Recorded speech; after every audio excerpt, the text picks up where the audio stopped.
So రమ్యకి ఇష్టం అని చెప్పి నేనే కాకరకాయలు తీసుకొచ్చాను. రమ్య నీకు ఇష్టం అని చెప్పి అర్ధ కేజీ 50 రూపాయలైనా తీసుకొచ్చారు. రమ్య అంటే అయ్యి బాబోయ్ అంత రేటా మేడం అని చెప్పి తీసుకుపోయి గబగబ కూర వండుకొని. బంటి తాటి ముంజలు అంటే మా సైడ్ ఎక్కువ ఉంటాయి కదా సార్, అవి తిని తిని విరక్తి వచ్చేసాయి. లాజిక్ కానీ అక్కడ ఎక్కువ తిని తిని ఇంకా ఇంట్రెస్ట్ లేక తినట్లా. వెళ్ళి పెట్రోల్ కొట్టించుకుంటున్నావా? కొట్టించుకుంటుంటే ఎవరో ఒక అబ్బాయి, 2 అబ్బాయిలు వచ్చి ఇన్స్టాగ్రామ్ లో మీరే కదా అన్నాడు రమ్య అని. రమ్య అలా నన్ను గుర్తుపట్టేసినాడు, ఇన్స్టాగ్రామ్ లో చూసేసినాడు అంటుంది. నాకే మీకు విషయం చెప్పనా, వీడియోలో మాత్రమే ఇట్లా మాట్లాడుతుంది. ఏటి మేడం అంటుంటా, బయట ఇన్స్టాగ్రామ్ లో చూచేసినట్టున్నాడు నన్ను అంటుంది. సో వీడియోలో మాత్రమే దాని లాంగ్వేజ్ రాకోకుండా కాపాడుకుంటుంది, బయట మాత్రం అంత ఫుల్ గా మాట్లాడుతుంది. నాకైతే పిచ్చడవ్వ వచ్చింది. Hi friends, welcome to my channel Laddu Reddy. So ఈ రోజు ఏంటంటే నేను వ్యవసాయం చేస్తానని అందరికి తెలిసిన విషయమే కదా. సో ఇంతవరకు నేను నా పొలానికి ఎంత ఖర్చు పెట్టాననేది అయితే చెప్తానండి. ఇంకా దానిలో ఇంకా ఏమి అంటే స్టార్ట్ అవ్వలేదు అసలుది. సో స్టార్టింగ్ అనమాట. ఈ స్టార్టింగ్ లోని ఈ కొంచెం గ్యాప్ లోనే ఎంతవరకు ఖర్చు పెట్టాను అనేది అయితే మీకు ఈ వీడియోలో చెప్తాను. సో ఫస్ట్ చేను తీసుకోగానే ఏంటంటే మొత్తం సాగు చేయని బీడుబడిన లాంటి భూమి లాంటిది ఒకటి ఇచ్చారు నాకు. సో దాన్ని ఏంటంటే కంపలు అవన్నీ లాగేసేసి సో దాన్ని అయితే గొర్రు కొట్టించాను. దానికైతే 900 అయ్యిందండి. నేను అవన్నీ చేపించే గ్యాప్ లో ఏమైందంటే ఈ సాళ్ళు అవి తీపిద్దాం అనుకునే తలకే టైం అయిపోయింది. సో పంట టైం అయిపోయింది కాబట్టి అప్పుడైతే డ్రాప్ అయిపోయాను. సో మళ్ళీ మొన్న ఇప్పుడు వర్షాలు పడుతున్నాయి కదా, సో వర్షాలు పడుతున్నాయి అని చెప్పి మళ్ళీ ట్రాక్టర్ నన్ను పిలిపించి అయితే సేద్యం చేపించాను. ఒక 900 రూపీస్ అయితే తీసుకున్నాడు అన్న సేద్యం చేసినందుకు. మళ్ళీ ఏమన్నారంటే వీళ్ళు పెద్దవాళ్ళు ఉంటారు కదా, సో దాన్ని ఏంటంటే మళ్ళీ సెకండ్ టైం కూడా సేద్యం చేపిస్తే దాని లోపల కలుపు మొక్కలు ఉంటాయి కదా, అవి వేరులతో సహా బయటకు వచ్చేస్తాయి అన్నారని చెప్పి నేను మళ్ళీ చేపించాను సేద్యము. సో అప్పటికి 3 సార్లు చేశాను, 3,900 అయినాయి. అండ్ ఇంకా మళ్ళీ ఏం చేశామంటే వర్షాలు వచ్చినాయి అండి ఫుల్గా. మేము పెసులు వేద్దాం అనుకునే తలకి వర్షాలు వచ్చాయి. సో అంటే అంత ముందు సేద్యం చేపించినా గానీ మనం విత్తనం వేసే ముందు మళ్ళీ సేద్యం చేపించాలంట. సో మళ్ళీ ట్రాక్టర్ని పిలిపించాము. ఆ రోజు కొంచెం 2 డేస్ నుంచి వర్షం పడలేదు అంతకు ముందు అని చెప్పేసి ట్రాక్టర్ని పిలిపించి సేద్యం చేపించేసి దానికైతే విత్తనాలకైతే పెసులు తెచ్చుకున్నామండి. పెసుళ్ళు, సజ్జలు, జొన్నలు తీసుకొచ్చాము. సో అవి మొత్తం కలిపేసి పెసుళ్ళు అయితే 8 కేజీలు తీసుకున్నాము. మిగతాది 1 కేజీ అట్లా తీసుకున్నాము. ఒకటి 2 కేజీ, ఒకటి 1 కేజీ సజ్జలు, జొన్నలు తీసుకున్నాము పక్షుల కోసం అని చెప్పి, అది కూడా పొలంలోనే వేయడానికి. సో అవి మొత్తం కలిపి దగ్గర 1700 దాకా ఖర్చు అయ్యింది అవి తీసుకోవడానికి. అండ్ ఏంటంటే అది జల్లుతున్నాము, ఒక పక్క అన్న సేద్యం చేస్తున్నాడు, ఒక పక్క జల్లుతుంటే ఏమైందంటే తగ్గినాయి అనమాట. 8 కేజీలు తీసుకున్నా కదా, సో ఆ 8 కేజీలు సరిపోలేదు. అవి విడిగా అయితే ఎకరాకి 15 కేజీలు కావాలంట ఏదైనా చల్లాలనుకుంటే విత్తనాలు. సో నేను పిల్ల పెసులు తీసుకున్నా కదా, అది 8 కేజీలే తీసుకున్నాను. అండ్ ఆ సజ్జలు, జొన్నలు ఏంటంటే లాస్ట్కి ఒక కయ్య వరకు పక్షులకి అని చెప్పి తీసుకున్నాను. సో అవి అయితే సరిపోలేదండి. అన్న సేద్యం చేసేటప్పుడే నాకు అర్థమైపోయింది కొంచెం చల్లగానే అయిపోయినాయి. అందుకని చెప్పేసి మళ్ళీ వేరే ఊరు వెళ్ళాము, అక్కడ పిల్ల పెసులు దొరకవు కదా. సో మినుములు అయితే 2 ప్యాకెట్లు తీసుకున్నాను. అంటే 4 కేజీస్ 8 కేజీస్ అరౌండ్ ఒక 1300 దాకా పడిందండి దాని ప్రైస్ అయితే. సో 2 బ్యాగులు అయితే తీసుకొచ్చాము. సో జల్లాము. ఇటు సైడ్ పిల్ల పెసులు అయిపోతున్నాయి అని చెప్పి కొంచెం పలచగా జల్లాం కదా, అక్కడ మళ్ళీ మినుములు జల్లాము. సో ఇంతవరకు అయితే ఖర్చు పెట్టాను కదా. దాని తర్వాత ఏంటంటే దాని మీద దిండు లాగిచ్చాను అనమాట. సో దానికి ఒక అన్న ఏంటంటే ఆ దిండు లాగిన దానికి లాస్ట్ విత్తనాలు చేసేటప్పుడు సేద్యం చేపించా కదా, దానికి 2టికి కలిపి 1800 తీసుకున్నాడు. సో ముందు నేను స్టార్టింగ్ చేసినప్పుడు ఒక 900, తర్వాత ఇంకో 2 టైమ్స్ చేపించా కదా, మొత్తం 3 టైమ్స్ 3 9. అవి ఒక ఎంత రమ్య 3 9? 27. సో 27 ప్లస్ ఇది ఒక 18. ఎంతబ్బా 27 18 35 ప్లస్ విత్తనాలకి ఫస్ట్ టైం వెళ్ళినప్పుడు ఒక 1700 దాకా అయిందని చెప్పా కదా. సో ఆ 1700 మేడం మీరు చదువుకున్న మీకే లెక్క తెలియకపోతే నేను చదువుకోలేదు, నాకు అసలు లెక్క తెలీదు. నన్ను అడుగుతారండి మేడం 9 3లో. సరే లేరా 27.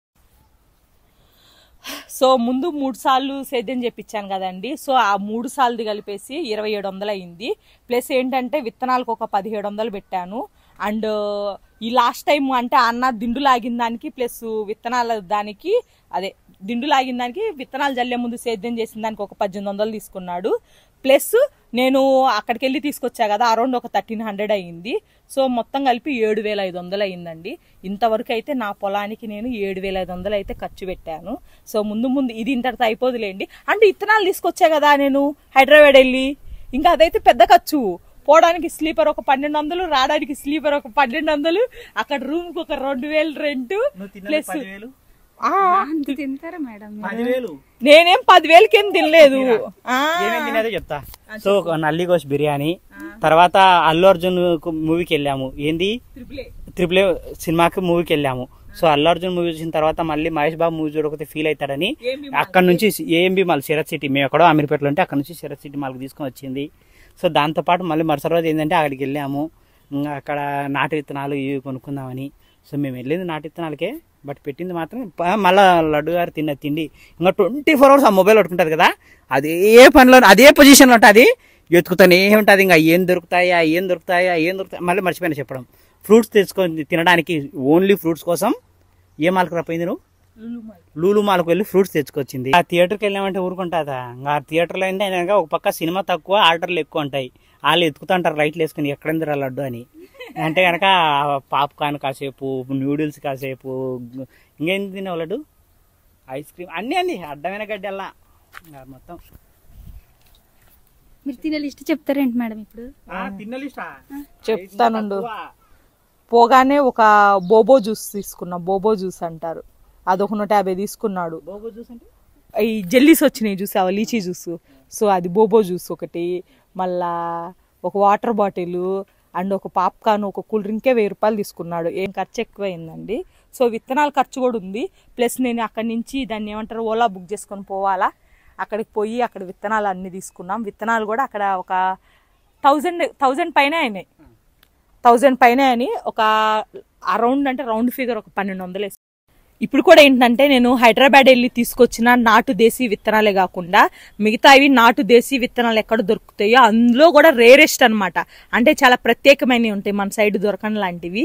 సో అవన్నీ అయితే కలెక్ట్ చేస్తానండి. దానికైతే డబ్బులు అయితే చాలానే ఖర్చు పెడుతున్నాను. సో ఆల్రెడీ నేను ఒక దగ్గర తీసుకున్నాను, ఆర్డర్ వస్తుంది, ప్లస్ ఇంకో దగ్గర కూడా ఆర్డర్ ప్లేస్ చేయడానికి రెడీ అవుతున్నాను. సో డబ్బులు అయితే పెట్టుబడి అయితే బాగా భారీగానే పెడుతున్నాను. రిజల్ట్ ఎట్లా వస్తుందో తెలియదు కానీ హెల్దీగా అయితే ఉంటామని మాత్రం చెప్పగలను నేనైతే. నాకు ఇంకొక కోరిక ఉంది లడ్డు. చిన్నప్పటి నుంచి నా లైఫ్లో ఫెయిల్యూర్ అనేది చాలా తక్కువ. నేను ఏ రంగంలో అయినా నేను చాలా సక్సెస్ఫుల్గా ఉన్నాను. బట్ నేను ఫెయిల్ అయిన ఒకే ఒక్క రంగం ఏంటంటే ఫార్మింగ్. అంటే జీవితంలో నేను ఒక ఫెయిల్యూర్ రైతు. గత ఒక 6-7 సంవత్సరాల క్రితమే నేను వ్యవసాయాన్ని వదిలేశాను. బట్ మళ్ళీ ఇప్పుడు ఇంట్రెస్ట్ వచ్చింది, నా పుణ్యమానే. సో లడ్డు పుణ్యమాని మళ్ళీ ఏంటంటే ఇంకొకటి లడ్డు పుణ్యమే కాదు, జగన్ గారు చంద్రబాబు నాయుడు గారి పుణ్యం కూడా అని చెప్పచ్చు. స్టాక్ మార్కెట్ హాలిడేస్ రావడము. సో ఈ దాదాపు అంటే ఒక 10 days ఈ 10 రోజుల నుంచి ఖాళీగా ఉండడంతో మళ్ళీ వ్యవసాయం అంటే ఇంట్రెస్ట్. ఇంకా మళ్ళీ ఇంకొక 10 రోజులు ఉంది. సో అయినా ఇది అద్భుతం లడ్డు నిజంగా. స్టాక్ మార్కెట్ నేను కంప్లీట్గా మర్చిపోయాను, అంటే ఓపెన్ చేసి కూడా చూడట్లేదు దాని సైడ్. సో ఈ స్టాక్ మార్కెట్ హాలిడేస్ రావడం అనుకుంటా నేను మళ్ళీ వ్యవసాయం గురించి ఆలోచిస్తున్నా. మేబీ ఈసారైనా సరే నేను ఒక మంచి సక్సెస్ఫుల్ రైతు అవుతాడు లడ్డు. కానీ చాలా హ్యాపీగా ఉంది లడ్డు. మొదటిదాకా అయితే బుర్ర పగిలిపోయేదండి. 24 hours చూసి చూసి చూసి నైట్ అయ్యేసరికి చిరాకు, కోపం, ఏదో బాధ, నిద్ర లేకపోవడము. అంటే మొబైల్కి వెళ్ళి చూసి చూసి అంటే స్టాక్ మార్కెట్ అంటే ఊరికే కాదు కదండి, బ్లడ్ ప్రెషర్ ఒకసారి హై అవుతుంది, ఒకసారి లో అవుతుంది, ఒకసారి డౌన్ అవుతుంది. సో ఇట్లా రకరకాల ఎక్స్ప్రెషన్స్ ఉండేటివి, ఎమోషన్స్ ఉండేటివి.